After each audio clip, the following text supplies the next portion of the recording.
Hello and welcome to this walkthrough of the AI Auto Poster. Now there's a lot the tool can do, but today we're going to focus on the core workflow, turning one listing link into 4 platform-ready social media posts end-to-end. Here's the screen that you'll land on after logging in.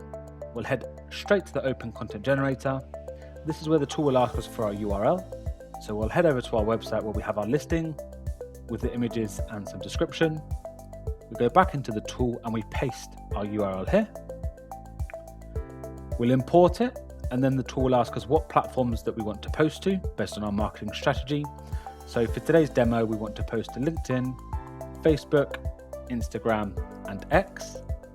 What content type do we want to include? So we want the images from the listing, and then we also want to include hashtags. Now the tool is feature rich and there's lots of attributes that we can select, but for today's demo, we're going to keep it fairly straightforward. We're going to go with professional. We can include a lot of additional items with it, such as our URL back to our website, our telephone number, email address. We can even add a custom message, and we can select to add that to the top of the post or to the bottom. But for today's one, we're going to keep it fairly straightforward. We're now going to click Generate Posts, and while that's processing, here's what's actually happening. It's writing several posts for each version for the platforms that we've selected, each matched to that platform's fit, tone, and length. It's then scoring each one for engagement, platform fit, and SEO before we see anything. And that's why it takes a moment. It's doing several posts worth of work, not just one. Great. All of the posts are now created. And what you'll notice here is we have LinkedIn and Facebook, Instagram, and Twitter.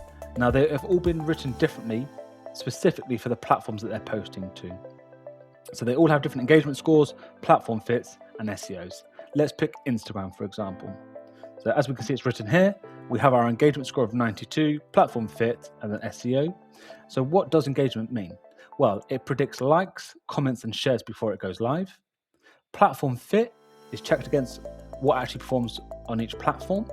And then SEO is scored for search visibility, and it keeps working after it's been posted. It basically means how well Google will rank your post, as Google now shows social media posts. We can tweak any of this. So for example, if we want to change the engagement fit or the platform fit this year, we can click those and we can click Improve Score and recalculate it. Or for example, we may just want to edit some of the wording. We can click Edit and we can tweak this as we please. We can tweak the hashtags, we can include the URL to our original listing. However works best for us, we can edit it and save and approve here. So let's just assume for today's demo, we're happy with that. We have the images from the listing and they're all tailored to the individual platforms that we're posting to. We'll now click Continue. Great, and this is where we have our schedule. So here we can do it as a one-off post now, for example. We can select a time in the future. We can obviously select a date in the future. And we can decide, is it a one-off? Do we want it to be a weekly post or a monthly post? And this is where we can schedule it. And these are the posts that we just looked at the moment. As I mentioned at the start of this video, this was just a quick demo of the end-to-end core workflow of the tool. We hope that you found this useful. Please sign up to the 7-day free trial and give the tool a try for yourself and let us know what you think. Thank you for taking the time to watch today.